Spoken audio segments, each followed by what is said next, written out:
Good afternoon.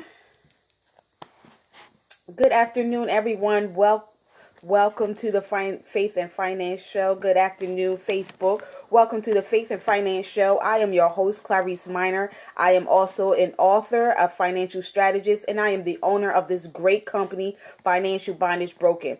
And I am so excited that you have come in today. You've decided to take the time out of your very busy schedule, your very, very busy Monday, to tune in today to watch me and listen to me and know what it takes to be financially free. Again, I am your host, Clarice Minor, and I am the owner and founder and CEO of this great company, Financial Bondage Broken.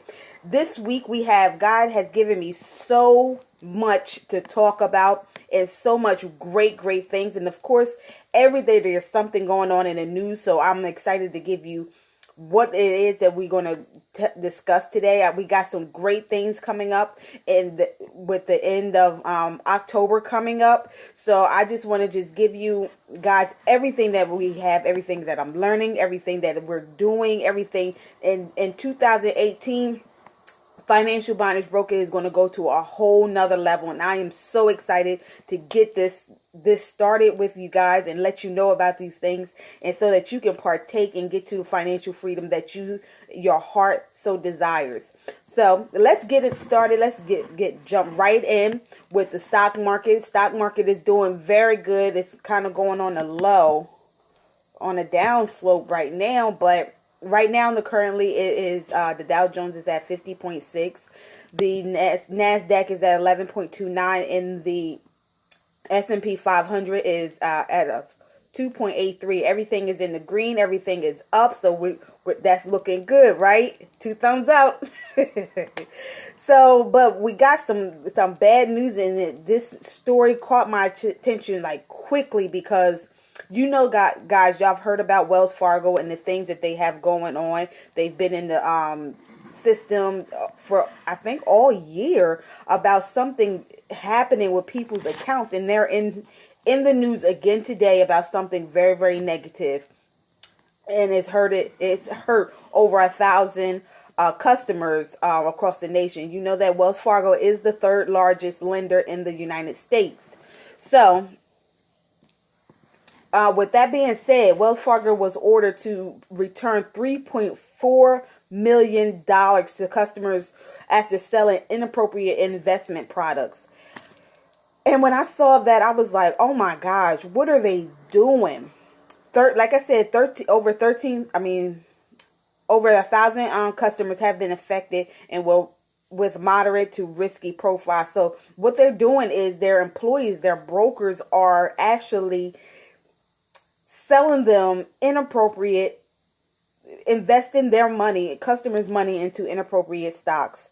So FINRA, which is the Financial Industry Regulatory Authority, has, checked in on them, and they're dinging them for so much inappropriate activity. So the bank filed to make sure brokers unloaded products from customers' accounts within 30 days, according to FINRA.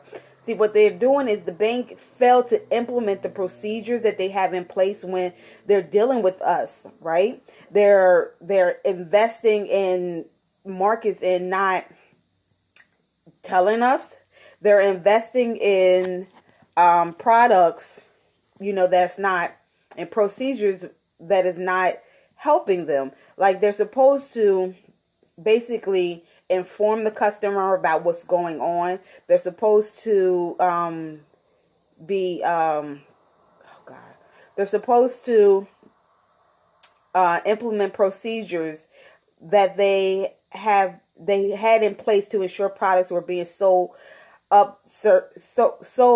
under certain circumstances, and they weren't doing that. So what they're doing is what they have done to rectify the situation is they have made a policy that will force the brokers that they have on payroll, that they will enforce their new policies, making them be more conscious on how they're managing their customers' investments. So I don't know what they're doing. I don't know why they're doing this. They're just going through so much stuff. Like, they've been in the news more than twice this year, and it's just really, really crazy. So I'm going to give you some tips on how y'all can, monitor your own accounts, monitor your credit, monitor everything without going into debt. Because if you can't afford things like LifeLock and things like that, don't invest in it. I don't want you to put yourselves in debt because you don't know what to do. So I just encourage you to just keep up with this, keep up with your accounts and things like this. And I'm going to give you tips on how you can do that very, very affordable way, so that you don't fall prey to what these banks and you just don't want to fall prey to whatever the enemy has planned against you. Okay, so we're going to get into the word. God has given me several scriptures. Well, he's actually given me 2 stories, but today we're going to focus on, how many of you guys have heard of the story of the 3 servants, or the 3 stewards? It's very, very common. It's very, very popular story. It's taught about and talked about all the time. If you're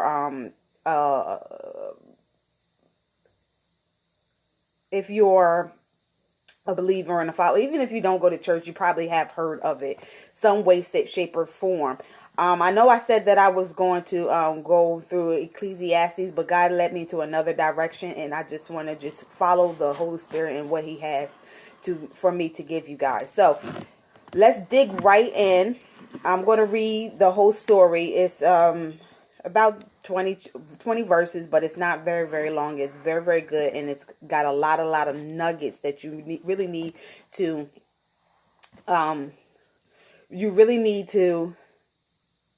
listen to and get the revelations for yourself. So I'm going to read it in your hearing. I'm going to read the New Living Translation, okay? So again, the kingdom of heaven can be illustrated by a story of a man going on a trip. He called together his servants and gave them money to invest for him while he was gone.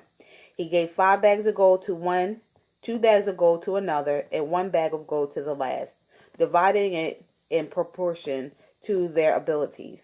Then he left on his trip. The servant who received the 5 bags of gold began immediately to invest the money and soon doubled it. The servant with 2 bags of gold also went back to work and doubled the money. But the servant who received 1 bag of gold dug a hole in the ground and hid the master's money for safekeeping. After a long time, the master returned from his trip and called them to give an account of how they had used his money. The servant to whom he had entrusted the 5 bags of gold said, "Sir, you gave me 5 bags of gold to invest, and I have doubled the amount." The master was full of praise. "Well done, my good and faithful servant. You have been faithful in handling this small amount, so now we'll give you many more responsibilities.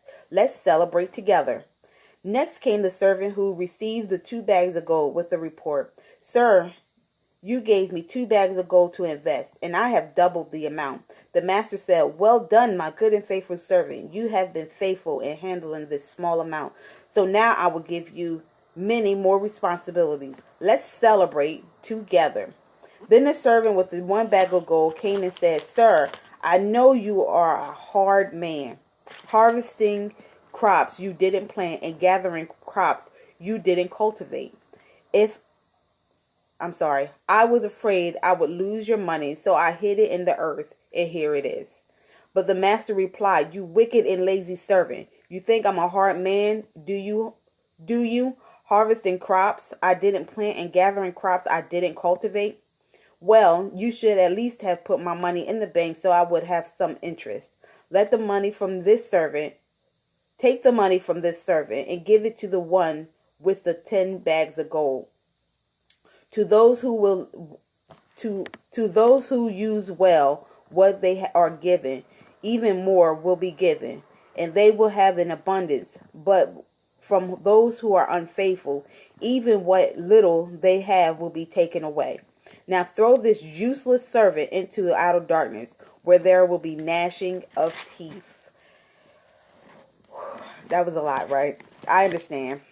But what this scripture is telling us is that God wants us to be useful, use what we have to grow. We're always asking God to give us more, bless us with more. But if we are not being good, faithful servants, stewards over what we have now, why would God give us more? Okay, I want y'all to think about that. Why would God give you more if you're not being faithful over the little bit that you have now? You, what I mean by being unfaithful about the little bit that we have now. You may be wondering, what am I talking about? Well, and you may be saying, I pay all my bills, I do this, I do that. But one thing is for sure, that you're not being a good steward if you're living above your means. If you're living above your means, you're not being a good steward.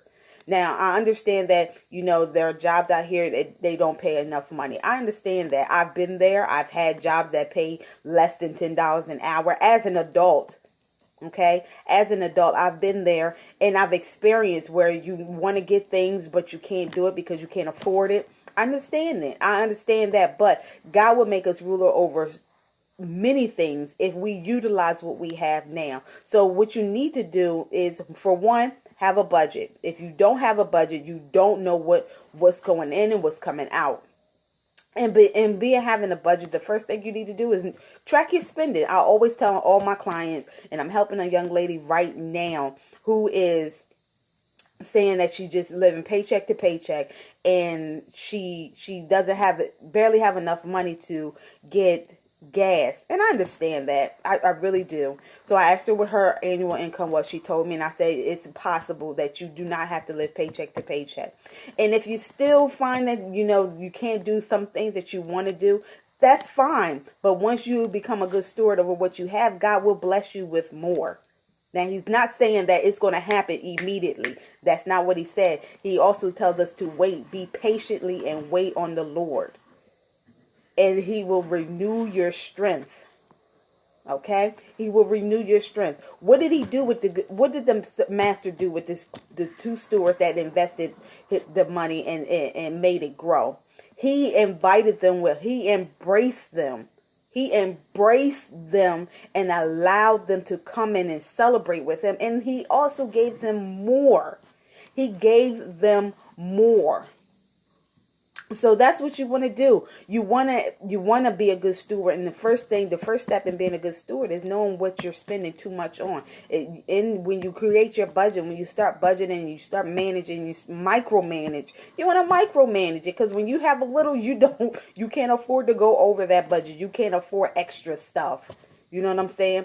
So you have to take advantage of having a budget. Track your spending. If you're behind in your bills, eliminate some of them. If you can't afford it, don't have it. I understand cable is important. I understand things like cell phone is important. But if you can't afford it, get the minimum monthly payment. All your kids don't have to have a cell phone right now. You have to have a cell phone. All your kids don't have to have a cell phone. If you cannot afford it, don't have it. Now, there are ways that you can increase your income. You can always find another job, that's making more money. That's always helpful. But what if you can't find a job? So you got habits, you got talents. Utilize your talents, because the story also talks about being good stewards over our talents and making our talents grow. Utilize the talents that God has given you, the gifts that God has given you to increase your income. I love to use this example about my first lady at my church who started a beautiful, thriving baking company. I mean, it's thriving. It's so big within the last, year. I think it's been a year since she started. I think it's been a year since she started, and she's just doing so well, and I'm so proud of her. But that is a way to increase your income. That is a way to increase your income. If you got a talent to bake, if you got a talent to work with your hands and make jewelry and paint and things like that, utilize your talent. You don't always have to get a second job. And while you're trying to get another job, or find another job that's making more income, Listen, all you have to do is just use some things around your house. Sell some things that you don't use. Have a yard sale. Have a bake sale. Have a dinner sale. Have something where you can increase your income. Okay? So God will teach you, but you have to be able to manage your finances right now so that you have room to receive and be a good steward over the income as it grows. Because if you start a business, you can be right in the same situation. If you start, using your talents and your gifts to increase your income, you can still be in the same situation if you're not managing the finances you have now. If you got some bad habits that you haven't been delivered from, that's okay too. We can pray and join hands together, in the spirit, and pray about that, to ask God to deliver you from any of the bad habits that is eating away at your finances. I'm telling you, this being a good steward is important. It's important for your growth. It's important for your family. It's important that you do follow these principles. And what happened with the steward that buried his talents in the bags of money and didn't do anything with it? I'm assuming that this guy was excited. I really am. I'm assuming that this guy was excited. The master came back. He still had the money. He didn't lose it. No. What happened? The master was angry. The master was angry with this steward because he did not use his talents that he gave them. And he assumed that the master would be upset. The wealthy man would have been upset, but he wasn't. Would have been upset if the money grew and he had nothing to do with it. God wants us to be prosperous as our souls prosper. It says it in his word. It says it in his word. If you don't believe me, look it up for yourself. It says it in his word that he wants us to be prosperous as our soul prospers. So, if you got talents, if you're not being a good steward over what God has given you right now, God has blessed you with a job. Okay? It may not pay as much as you want, but he also says, be content in what you have now. Be content. So if you are not content with what God has given you now, you won't be content when he gives you more, because you'll always want more. You'll always want more. So I encourage you guys. To sit down. I'm going to give y'all a challenge this week. This week alone. I want you to track everything. That's one step I want y'all to do. I want you to track every time you pay cash, use your credit card, use a debit, whatever. Every time you make a purchase, I want you to write it down on a piece of paper. Every single thing. And mark whether it's a need or a want. Now, the difference between a need or a need is something that you cannot live without. And the thing that you cannot live without is food, clothes, shelter. Food, clothes, shelter, utilities, and insurance. Those are 5 things that you need. You can't live without. Okay? You have to pay. All right? A want is something that you can live without. You can live without a new pair of shoes. You can live without eating out. If that is a big issue, do not eat out anymore and pack your lunch. Okay? Do not eat out and pack your lunch. All right? Okay, so 5 tips. 5 tips I have for you guys. I had some different tips, but I think I'm going to change that up. Okay, 5 tips. First thing I want you to do is I want you to track your spending all week. All week. Don't try to cheat yourself. Oh, I did buy that, but it's not going to help you. All right. Be honest with yourself. Write that thing down. And then I want and mark whether, check off if it's a need or a want, whichever one you want to do. And I want you to add those, all of that up, all the wants up. Okay. And then multiply that times 4. Okay. Now see how you do come next Monday. All right. Let me make a note. I'm going to make a note on myself. Make sure that I remember to ask you guys, how did it go? Okay. Now, step 1, step 2 is I want you to gather all your bills, all of them. Gather all your bills. Sit down at your desk, your dinner table with your spouse, or if you're single, just sit down with the Lord and gather all your bills. And I want you to calculate those up too, especially the ones that are behind. Now, the ones that are behind, I want you to take an extra step and calculate all the bills that's behind. I want you to calculate that up and see how much money you're spending every month within 1 month with late fees. Okay? See how much more you're spending. Okay, that's 2. The first thing you want to do is you want to track your spending. Be honest with yourself. Check off if it's a need or a want. Okay? If it's a need, I want you to add up all your needs for this week and total those out. Step 2, take all your expenses for the month.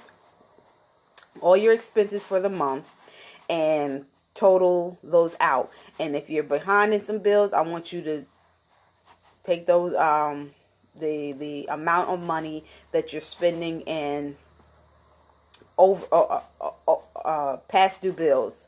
Add that up. I want you to find out how much you're wasting. Okay. Step 4. Step 4 is once you see how much money you're wasting on wants. Okay, how much money you're wasting on wants. I want you to start making some adjustments. I'll tell you my story. It's incredible. Every time I tell this story, people say, "What?" It's real. A few years back, 2013, right? 2013, that summer, it was about July. I was at work and I started calculating some things in my head. All right. My son and I, before I drop him off at daycare or AM care at school, and I go to work, we would always stop by Wawa. Wawa is a local store that you can just get everything. It's not really local. It's, I think it's from Delaware on up, maybe Virginia or Maryland. I don't know, but it's at least from Delaware up north. Okay, I think it started somewhere up north, right? So a Wawa store, you can buy pretty much everything that you need or want: chips, sandwiches, hoagies, get your gas, anything, candy, whatever. You can even get like little lunch meat and stuff, like Lunchables and stuff. So they have something there that we used to get all the time. They have Sizzlers, right? Sizzlers or breakfast sandwiches. So I would get 2 breakfast sandwiches, one for me and one for my son. All right? 2 breakfast sandwiches. I would get a cup of coffee. He would get a juice. And sometimes I would buy my lunch, because if I figured that, lunch was going to be nasty at work, I would buy lunch from there. All right? So I would spend between $8 and $12 a day. 5 days a week. I didn't go on the weekends when I had to work. Okay? So $8 to $10 a day, $12 a day. So to average it out, we'll say about $10 a day I was spending at this store, buying breakfast and coffee and juice. All right? The reason why it varied is because maybe sometimes my son wasn't there, or he didn't want anything, or not just because if I wanted to buy lunch, but sometimes they would have a sale on the juice or the coffee or the Sizzlers, right? So, and there were times where I would have to buy lunch for him if he had a field trip, or it was all type of variables that includes into that range. But on average, I spend about $10 a day. So you multiply $10 a day times 5, because I was buying it Monday through Friday. $10 a day times 5. That's $50 a week. I was spending on breakfast that I could easily make at home. Multiply 50 times 4. That's $200 a month I was wasting on breakfast meals. that I could easily make at home. Now let's factor in lunch. My son got lunch at school. It was free. We can take that out. Okay. So my lunch at work, $2 per platter. 2 times 5 is 10, right? 10 times 4 is 40. So on breakfast and lunch alone for a month, I was spending $240 a month. Now, there were times when I would eat out. We would get takeout for dinner, pizza, Chinese, whatever. We ate out for dinner. Go to the restaurant, go sit at a restaurant and enjoy our meal 2 or 3 times a month. So that my son, he's small, but okay, he was about 11 or 12 at that time. So he's 14 now. So I had a very growing boy. He's small in stature, but he can eat. So his meals was costing just as much as my meals. So I'm spending about $30 or $40 on dinner once or twice a week. Do you see where I'm going? We can spend so much money on things that we don't even think that is even bothering us, our finances, and don't even realize it. My husband, before we got married, he would say, I always have to backtrack on where my money is going. And when he backtracks and where his money is going, he would say, I spent too much money. I gave this person a couple dollars. I gave that person a couple dollars. I gave my sibling or somebody. He's a very, very giving man. And when we calculate how much money we are wasting on things that we don't need, it will change your life. So you want to know what I started doing? I started packing my lunch. Every night I would put my food in a container. I would put my food in the container the night before. It was always leftovers. I make sure dinner was prepared every night. There were nights where I wasn't cooking dinner, like Friday or Saturday, but I just wasn't going to cook dinner. But I started buying stuff that I can just take and put it in my bag if I had to work. The point I'm trying to get is we have to be mindful over every little penny at this stage. When we get to the point, until we get to the point where we don't have to micromanage, we have to micromanage at this point. Now, the thing that I want you to be aware of is that you don't want to make sure that it's constantly on your mind, because it will cause you to worry and stress about it.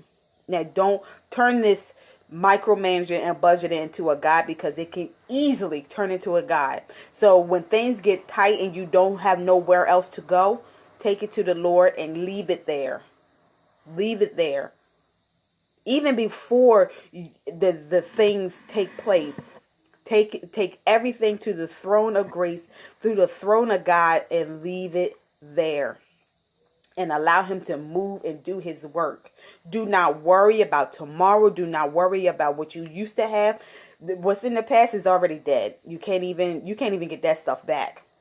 But do not worry about the future, because God got the future. You don't worry about the future. You worry about what you got to do today and whatever you can take care of today, because the Word of God says that today has enough stress for you and you only have enough strength for today's worries.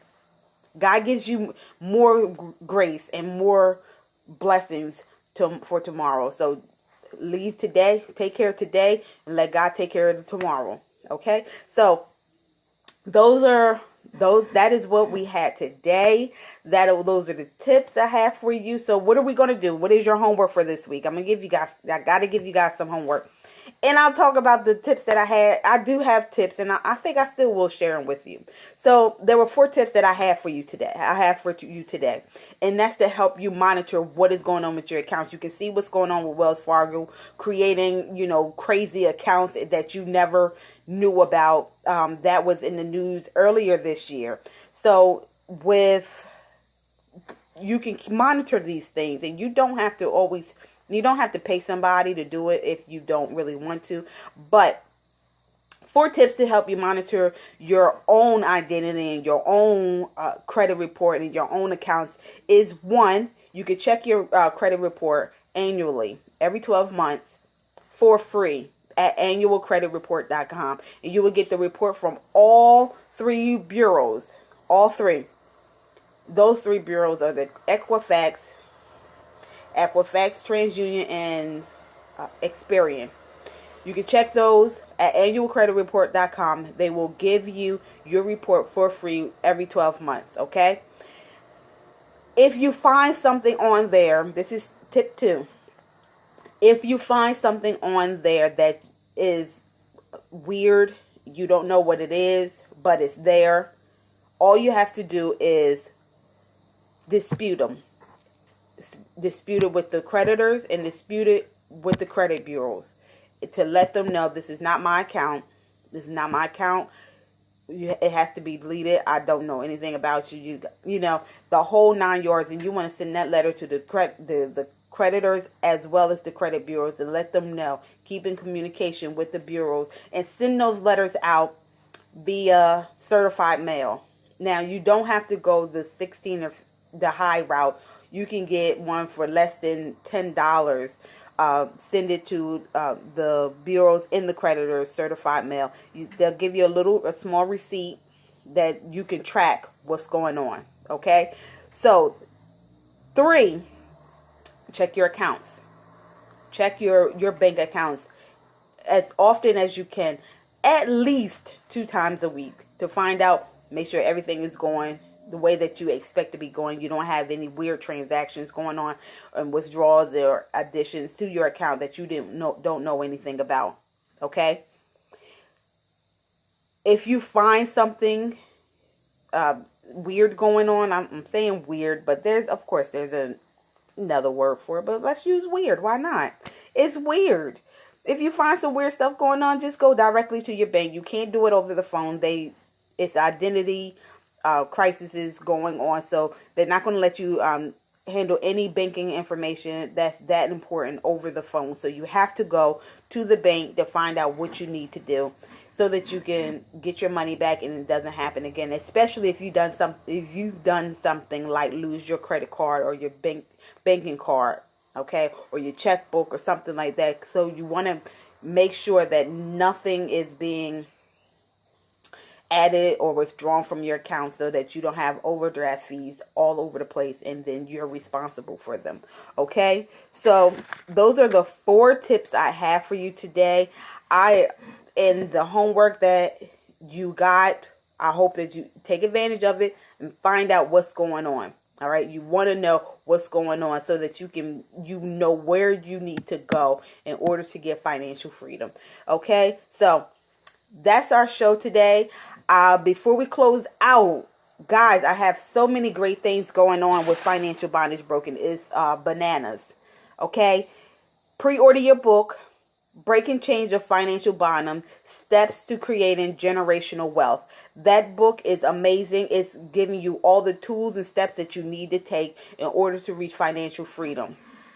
Okay, I've talked to you about tithe and offering. I talked to you about budgeting and how to be a good steward. I talked to you about how you can get your credit repaired, how you can increase your income if you do not want to get a second or part-time job. Many people think that you have to go back to school. If you don't really want to go back to school, there are so many ways that the saints of God can position you in a place where you do not have to go to work or get a part-time job or go back to school. Okay, so it talks about generational wealth, steps to creating generational wealth. Basically teaching what you learn in the book about financial freedom, stewardship, and things like that. You're teaching it to the generations that's coming up so that we can stop this curse of being broke. Who wants to be broke, and who wants to, you're saving all this money up for your kids and then it gets wasted because they don't know how to manage the money too. Okay, start teaching your kids when they're young so that when they're old, they will not depart from it, right?